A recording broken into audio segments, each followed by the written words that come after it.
Alessandra Sensini torna in quella che è stata anche una delle sue case a livello acquatico. Che sensazione ogni volta? Bella, sempre una bellissima sensazione sentire il vento fresco di Mondello e soprattutto i colori, sono quelli che nei miei occhi che mi rimangono sempre insomma, impressi.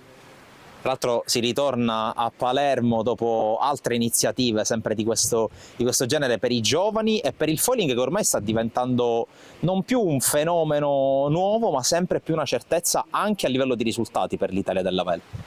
Assolutamente sì, il foil ormai è presente nella vela olimpica, per esempio con 5 classi su 10 che assegneranno le medaglie a Parigi 2024 e l'Italia sta andando molto forte a livello olimpico, ma sta andando forte anche a livello giovanile, grazie anche a questo progetto della Foil Academy Next Generation Powered by Luna Rossa, ed è per questo anche che siamo qui proprio a Palermo nel circolo della Vela Sicilia e al circolo canottieri Ruggero di Lavria, dove insomma la Vela Sicilia è la casa di Luna Rossa, per cui ecco questo connubio ci fa molto piacere. Ho visto tantissimi ragazzi giovani, veramente tanti, e tutti molto interessati, molto appassionati, e oggi con la presenza anche di Checco Bruni sono sicura che gli ha dato una bella spinta e motivazione. Ecco, per chi non si è ancora avvicinato, soprattutto tra i più piccolini, al mondo della vela, prima ancora che del foiling, cosa si sente Alessandra Sensini anche di consigliare per magari invitarli a provare questo sport?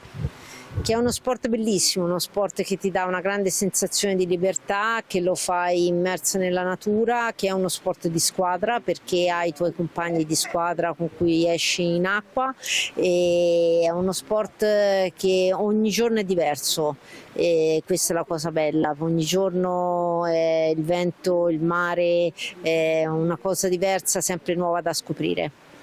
Piccola chiusura a cinque cerchi, visto che Alessandra Sensini ha anche un bellissimo rapporto con le Olimpiadi. Non faccio domande più nello specifico, però quali sono le sensazioni per la squadra della vela italiana in vista di Parigi? Sensazioni sono buone, non è inevitabile dirlo, perché veramente abbiamo dei ragazzi giovani e molto forti e la squadra è quasi completata, mancano ancora 2 o 3 classi, quindi incrociamo le dita e ci vediamo tra pochi mesi.